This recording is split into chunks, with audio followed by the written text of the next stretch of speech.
YouTube. So you guys don't usually get to see my face, but we're trying something new.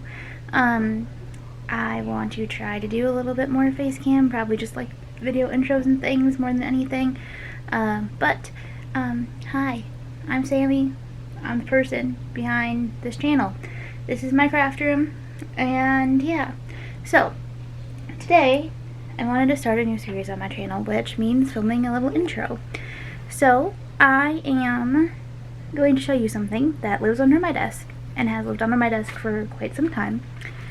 I'm going to show you it on the table. I'm going to pull it out from underneath the table. But,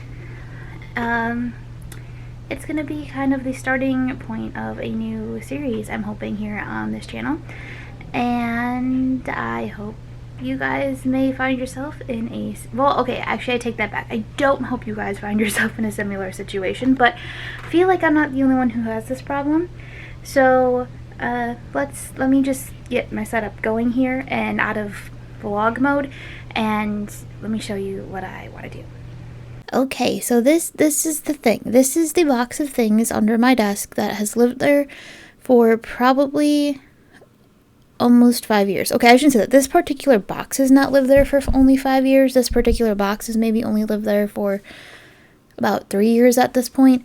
But it started as just a bag. I went to Scrapbook Expo and I filled up a bag of stuff that I had bought, and I was like, I'm going to keep this separate until I use all of it. And then as I use it, I'm going to move it into my stash of things. And I never made it through that bag, and I just kept buying stuff, and eventually that bag became this box.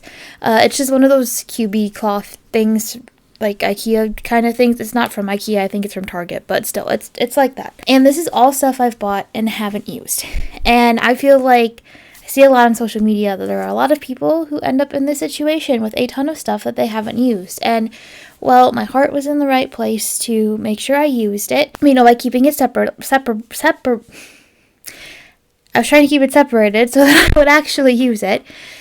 And I still have stuff in here from that first, it was a Elsa bag, because it was the year Frozen came out. And I still have things from that original bag, I think, in the bottom of this box. And it totally seems like it's definitely a thing where, like, I just pile more stuff on top, so I tend to use the newest stuff and not use the oldest stuff. But I do go in and kind of, like, mix it up every now and then and get in there and dig out. And I actually am very proud of myself for the most part of having an idea. But you can see there's Gina K kits in there. There's Lawn Fawn, some of the Lawn Fawn new releases in there.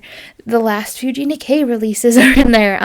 There's Kindred stamp stuff. There's hot foil things. There's stamps. There's dies. There's stencils. There's thermal web foil stuff. There's stuff that is 5 years old. There are stuff that is 2 months old. There is all kinds of things in there. And it's just, I've been trying to do this for a while now. And I have been doing it off camera. I have been going through, and usually anytime I make a card, unless I'm making something very specific and know I have something in my stash that I want to use, I will usually, when I just sit down to like create on a weekend or I need to make a video, but I don't know really what I want to make a video of, or I'm just sitting down to make something or make someone a birthday card or whatever, I will go in this box and I will just pull something out, anything. And that's kind of how I get started. So that's kind of what I'm trying to encourage you guys to do with this video, with these videos, is if you have stuff like this that you've bought and haven't used, go in, find it, track it down. Do you have a box like this? Let me know in the comments below, because I'm kind of curious. Do you have something like this? Do you keep your new stuff separated from the stuff that's, in your stash that you use? And I still use all the other stuff I have too, all the stuff that's in my stash. I use that, for greetings. Like if maybe I'm, use the butterfly there, and the greetings in the set don't fit what I'm trying to do. So then I'll go in my stash and find something. Or maybe I have a set that's all greetings and I don't have anything that I want to use as an image. So then I'm going to go and find something else that I have that I want to use. So it's got all kinds of stuff in it. It has been growing and growing and growing, and I was doing really good about getting it whittled down, and then all of a sudden I kind of went on a very, couple, let's be honest, I went on a couple bigger sort of shopping sprees, if you will, and it's getting quite full again. And I mean, honestly, I've added a ton of stuff to it since I filmed this video. It's been a couple weeks since I filmed this. And yeah, so that's that. That's what we're dealing with. So let's get started, because y'all really didn't care about any of that anyway, and I've talked about it for too long. So this is what I pulled out of the box to use today, and it is the Lawn Fawn Berry Rainy Day set from their newest release, and I pulled out my pivot pop-up die too, because that's fun. So here's my secret to these interactive dies, and it's called Pull Up the Lawn Fawn YouTube video while you do it. I'm still going to try to explain to you what I did though. So I cut out this, I call it the pinwheel piece because it reminds me of a pinwheel. You fold it in half the long way, and then you fold it like there's score lines in it when it cuts. So then you fold it in half the long way, and then you fold it the other two ways, like on the diagonal scores. And then it makes this piece, and I call this piece a little frog because it reminds me of those like little origami frogs that my friends used to make in like elementary school. This part confused me at first, but I fixed it, and I apologize. I did very bad at filming this one. I am like off the screen for half of this video, and I must not have had my camera zoomed out the way I thought I did, so that's my bad. But this is the sort of actual scene builder part of the pivot pop-up, and this is the easiest part. You just fold each piece in half on the score lines, and then fold the little tabby things back to the back side of the paper, and then put some really good tape on them. I just used, this just happened to be the double-sided tape I had handy. It's a Stamp Annie thing tape I got in a kit from them a while back, and it was in the top of my adhesive drawer because my adhesive drawer is a mess.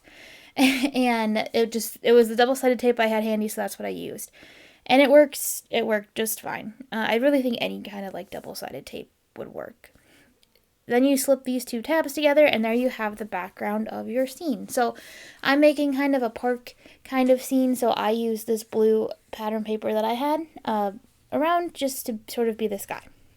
So now I'm going to start stamping out the bears. I really wanted to use that bear with the umbrella, but he didn't fit in my pivot pop-up scene. He was too big.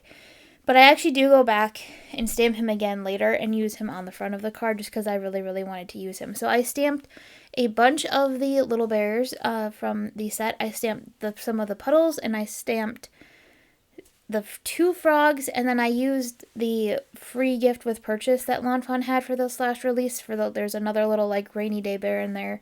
So I used him, and I think I may have used the puddle out of that set as well. And I just lined them all up on my mini Misty, and I stamped them in the Gina K Designs Obsidian ink. It's one of the amalgam Copic friendly inks because I don't usually do a ton of like super detailed coloring on my Lawn Fawn images because they're so small. It's just not worth the time. And they're kind of whimsical and cutesy either, so you're not looking for, well, for me, I'm not looking for them to be colored in a super, like, realistic way either, because they're kind of like storybook characters, if you ask me. So you can really get away with only doing, like, a flat color just because they're kind of like storybook characters. And that's how I look at a lot of my Lawn Fawn cards, is just like little pages out of a kid's book or something. So I did have some stamping issues, and I went to cut these out on my scan and cut, and I just left this in the video really quick to show how I kind of fixed that. The one bear in the corner did not stamp all the way, so I just used a Copic multi-liner to fill in the spot where he didn't quite stamp all the way. I actually thought he'd be fine in my scan and cut, but turned out it must have been just enough of a little gap or fuzzy line that the scan and cut could pick it up. And then the scan and cut did not like the puddle that had the water droplets coming out of it, which I kind of anticipated, but thought I was going to get away with it, so I just took a pencil line really light and kind of connected all the little water droplets so it felt like it had a, it wouldn't cut out all the little water droplets separate. So if you don't have the dies and you're using your scan and cut, just some tips and tricks for your scan and cut. So now I'm just coloring up the bears, and you can see here I have the bigger bear with the umbrella here, and I'm just using my Copic markers to color them in. I'm really only using 2 colors on any of them, and like the umbrella pole and their boots, I just use one really dark gray to make them look black. I also use it on the buttons. I actually forget to color in the buttons on this bear, and I have to come back and do it later. But that's it. And then the bears themselves, they're just 2 colors on their heads and their legs and their arms that are sticking out. And then I used a third brown color just to color in their like muzzle areas. And that's it. So it's really, really basic, simple coloring this time. But I'm going to talk about a few other things while you guys watch me color, because there are some things I cut out of this video to save some time. So, it matters right now. I cut out almost all the die cutting in this video, and I did cut out a bit of the coloring and stuff too. But I did cut out all the die cutting because there was so much die cutting on this card. So I also used, what you can see me kind of putting together here is I cut a panel out of that same blue paper I used on the inside to be the sky for the outside of the card. This is the Lawn Fawn Landscape Autumn backdrop. I think that's what all it's called. And there'll be a link in the description. And I'm taping that down. So I actually do this backwards, and I do this every time I use these dies, and you think I'd remember the right way to do them, but apparently no, I don't. I should have glued the back of the tree down first, but I forgot, again, and you can see my cutting skills are not great, and I'm not sure if the card base was cut wrong, because I hand cut those, or if I just didn't measure something else correctly, or if I didn't line it up right, but then I just got fussy and started trimming my card, because that's what I do when things don't line up. And just trim them until they look halfway decent. So then I also used the Lawn Fawn Grassy Hillside to cut the grass part that I cut in the same kind of pattern. It's the same pattern as the blue, but just green. And that's just from a pattern paper pack I have. I don't really know which one it was. I'm trying to use up a lot of my cardstock and pattern papers and stuff because I have so much. And so I'm not really sure where those are from. I just grabbed them. This is the part I messed up. See how I can't figure out how it works? Because then I realized, oh wait, I should have put the leafy part of the tree underneath the other part of the tree. But that's okay because it sticks up weird out of the frame, where if I would have put it in the bottom, it wouldn't do that. So that's okay. Then I also cut out all of these clouds. So these clouds are from, I just cut those out on my scan and cut.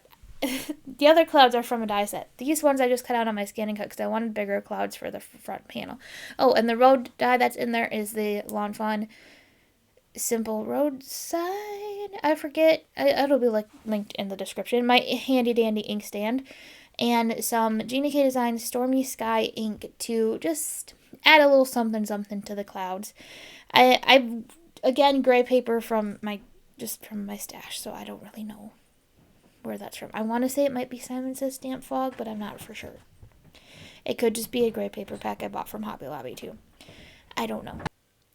So we're done with that. That's that. So the other dies I used as I finished gluing these down here.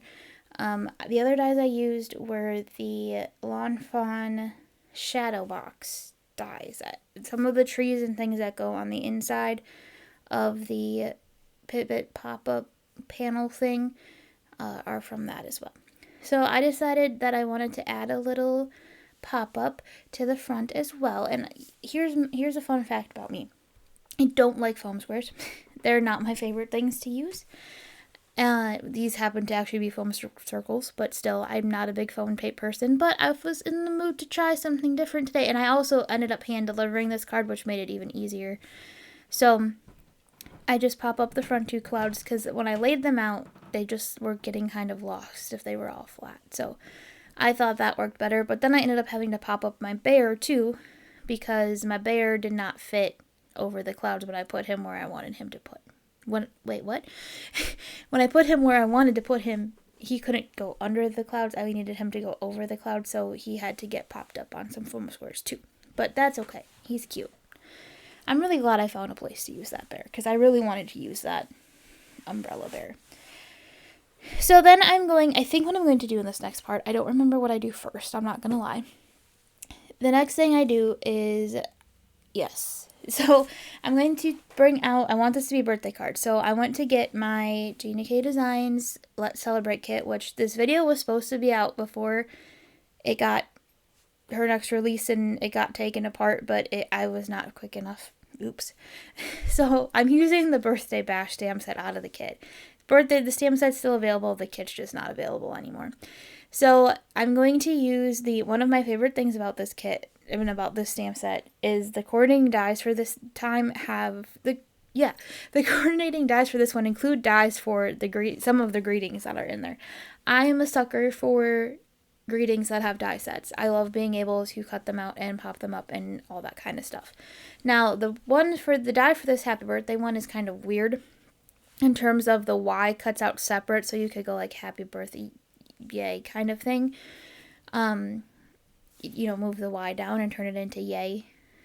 So it cuts out kind of weird. I didn't want that for this one though, so I just glue the Y down straight, just separately, if that made any sense. But I'm gonna use Gina's little trick for lining up the die cut. So I'm gonna cut a template out of this scrap of craft brown, whatever color paper, and I'm going to cut out like a template. And I actually ended up deciding to cut out the other words that's in there too. So happy birthday and birthday wishes have dies, and I ended up deciding to cut them both so that I could just kind of keep the template with the stamp set, and then I have it forever. Well, maybe not forever. It's probably not going to last that long because they're only so much, but you can see how the Y cuts out just a little bit separately. Well, maybe you couldn't. That was pretty fast. But so I'm going to line that up where I like it. So no, that's dramatic. I don't like die cutting particularly. I much prefer using my scan and cut because I have a really hard time lining up dies. And I tried to do it a couple weekends ago. Next video you see, I did if you follow me on Instagram, you've seen I've done the SCT Crop and Crate delivered, and I went and met up with some friends for it for just a class or two, and I just tried to like die cut like normal and not make like a template or anything like that, and it came out horribly. And I was like, this is why I don't do this way anymore. And I've never been a big fan of like die cutting coordinated stamps. That's why I have a scan and cut, because I can't fussy cut and I can't die cut, and the scan and cut just makes my life so much easier. So, but with words it doesn't always work because there's like spaces in between letters and there's spaces in between words. So like this, there's no way my scan and cut would cut that out. But now that I have the die, I can cut it out, so that makes me happy. So I actually need to try to find more greeting sets that have coordinating dies, because I really do like being able to cut the words out like this. So you can see the Y is separate, but I didn't want it to say yay, so I just tried my best to get the Y on straight so it still said happy birthday. And you know what? My aunt didn't even notice. Well, now she probably did, because she'll probably watch this video, but she didn't even notice, I promise. And then I'm just have some little clear dots from, these ones are Pretty Pink Posh's, I believe. I have a few different ones, but these ones I think are Pretty Pink Posh. You can't really see them, but you should be able to see them in the photos at the end. And I'm just going to trim up the sides a little bit because now I'm being fussy. But they just made little raindrops. I was going to use the stamps, but I didn't know if that would stand out enough, so I decided to use the little clear drops. And I actually need to get some smaller ones because I thought I had little baby ones, and I don't. I only have big ones, so I have to try to get some smaller ones. So now we're going to glue the frog piece and get into the fun interactive stuff. So like I said, the piece I call the froggy piece, and it also tells me I did it right, because if it looks like a frog, then I did it right. That's how I think of this one. So I am going to stick more double-sided tape on the triangle pieces, and then I'm going to line up, there's a hole in the middle of the mechanism thingy, and you line that up with the score line, and then you kind of fold them all back up, and then I pull the liners off of the double-sided tape, and I just close the card, and then that'll stick it down. I did do the front of the card just because once you put this in here, it gets bumpy, so it's easier to do the front of you do it in like two separate pieces, I think, and then I close the back and do the same thing, and there we go. Now that's all in there. So now we're going to build the scene for the inside of our card. So these hill pieces came with the pivot pop-up die, so they're scored in the right spots to score so that they line up with the folds that you did in the panel, so that they all fold nice and easy. So I'm just going to glue those down. And then now I'm like watching this video and going, I really want to make a bunny card right now for Easter with this. But I can't do that. I have too many other things to do today. I'm even running a little bit late on getting this out and getting this finished. So, but now I really want to make a bunny card with this, like an Easter card with bunnies. I don't even know how many bunnies I have that I could use, but still. So I am just stamping the Make a Splash greeting in, I think I just used the obsidian ink again. I don't think I did anything else, but I don't really remember now. And I have these little clouds I cut out from the die set. They are, I think, no, these ones I don't think are all from the pivot pop-up. These ones might be from the shadow box. I'm not sure. Or one of them may be from the pivot pop-up and one of them may be from the shadow box. I didn't really keep track of which die came from where as far as the filming of this video goes. So I am not exactly sure which set they're in, but they're in one of them. The shadow boxes and the pivot pop-ups are sized relatively similar, that you can kind of intermatch some of the elements if you feel so inclined. Like the bigger trees I know are from the shadow box, and the smaller trees I'm pretty sure are from the pivot pop-up. So I did the same thing with these trees as I did on the other side, and realized later that I should have glued them down the opposite way, and put the tree fluffies in the tree leaves. They're leaves. I just couldn't think of the name, so I called them fluffies. I put the leaf fluffies, whatever you want to call them now, in over the trees when I should have done it the other way and put them under the trees, but that's okay. It is what it is. Creativity is like this. I really did not film this video very well. Everything is off screen. I am so sorry. Anyway, so now I'm lining up this little bear, because in my head, this is the bear from the front, right? Like, he's now shrunken down, but he's put his umbrella down and put his head up, and now he's playing with all these little baby bears. Like, that was the kind of story and the vision in my head. So I gave him the little umbrella so that he could be running around with the umbrella and seeing how that winds up, and then I will pull this back. See, there we go. I pulled it back on camera, and I will pull it down again. I think I'm just kind of laying things out right now and was trying to figure out where things were going. So I put the pillows? They're not pillows. They're puddles. I put the puddles down. I put the splashy splashes down. I put the frogs where I wanted them. I tried to put the frogs together. There we go. I have this frog at work, so part of my job at work is to go down to our mailbox every day and get the mail of whatever's in there, and we have a little frog that lives down there, and we named him Boris. So now the joke is, like, when I go tell someone that I'm leaving to go get the mail, I'll tell them it's time to go visit Boris. So, like, I don't really go get the mail. I just go hang out with Boris for, like, 2 minutes while I get the mail. It's still cold here in Wisconsin, though, so I haven't seen him in a while. But it's supposed to start getting warmer, so maybe now I'll see him. But the little frogs reminded me of Boris, so I wanted to use them.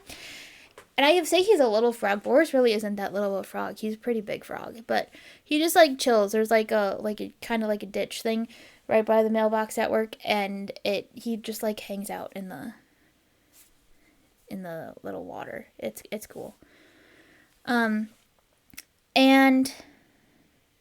yeah, I'm just coloring now. This is that. See, this is when I realized I never colored the buttons on the other one, so I went back and did that. That was kind of embarrassing. All of a sudden, I was coloring the buttons in on this bear, and I was like, I don't think I colored the buttons on the other bear, and it turned out I hadn't.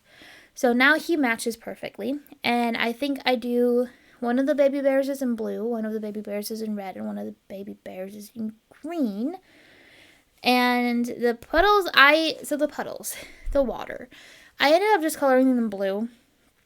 But after I kind of thought about it, and I think this would work better on a interactive card, because things got to get squished together and stuff in this card, and I think it would have been a bit much, but I was thinking it would have been really fun to put some, like, clear stuff over the puddles to make it shiny, like crystal lacquer, glossy accents, clear embossing powder over the puddles to make them shiny like they were wet, but I didn't do that. I've done that with other, like, rain-themed cards, with rain jackets and stuff too, where I've taken my Versamark pen and colored over the jackets after I've colored them, whatever color I'm going to color them, and which is usually yellow, because I almost always make my rain jackets yellow, and then put clear embossing powder over it and heat embossed it just to make it look shiny, because in my head stuff like that is shiny. I don't really know how accurate that is, but it is. So that's just some other fun little, like, rainy day tips and tricks for you. Apparently it also stopped raining because I don't put any raindrops or anything. But honestly, there's so much going on in the scene that I don't think you'd notice if there were raindrops. So I don't think I missed out on anything. So there's my one little froggy jumping in, and then there's all the splashies with the little bear who's splashing in the puddle with the froggy. And then more splashies and more little bears playing in the water. This set is so cute. I love this stamp set. I don't know what else I'm going to do with it, but it's so cute. Okay, now we're going to get into the fun part of gluing everything together. So, I'm going to put double-sided tape on those tabby pieces there on the end. I put 3 strips on there. I know it might have been a bit excessive, but that's what I did. I just wanted to make sure the whole thing had tape on it. And I don't really attempt to, like, rip it off perfectly. I just rip off a little strip and then cut if I need to. Sometimes I get lucky and it's relatively close to perfect. But it's too hard to, like, try to guess and then, like, finagle my arms around to make it work. So, now I'm going to glue this panel in. And it does bunch up a little bit. It doesn't lay perfectly flat. So now this is the fun part where you have to teach it what you want it to do. So you kind of got to, and it's scary because you feel like you're going to break it. You're not going to break it. You just got to do it. I mean, you got to be gentle with it. You can't be, like, mean to it. You got to be nice. But, like, you got to teach it what to do. It doesn't know. So you have to, I just kind of pinch and twist. And then because that's basically the motion it needs to make. So I just kind of take my hands and I pinch it. And then I kind of twist it. And then I close it. And then I push down really good. And then I do that. I mean, I probably played with this for a good, like, 10 or 15 minutes and, you know, trying to get it to play nice. And the more you do it, the more it plays nice. And, like I said, then I took it to work and I told people, I'm like, come play with it all you want because I'm trying to get it so that it learns how to do what it needs to do before I have to give it away. And by the time my aunt got it, it was working pretty good. I told her, I'm like, you gotta play with it a little bit more to get it to close perfectly and not have to quite pinch and twist so much when it closes, but it was very close. It was very springy by the time it's very pop-up-y by the time. But here's the finished one so you can kind of have a better idea. I filmed this a couple days later after it went to work and got played with. But you can kind of get a better idea of what you're looking at when your person would get it and they open it. So she's one of my people on my list who really likes the interactive cards, so I try to when I can. But here's a couple pictures of the outside and the inside, and thank you so much for watching. Don't forget to like, subscribe, and comment down below, and I hope you have a crafty day, and I'll see you again soon.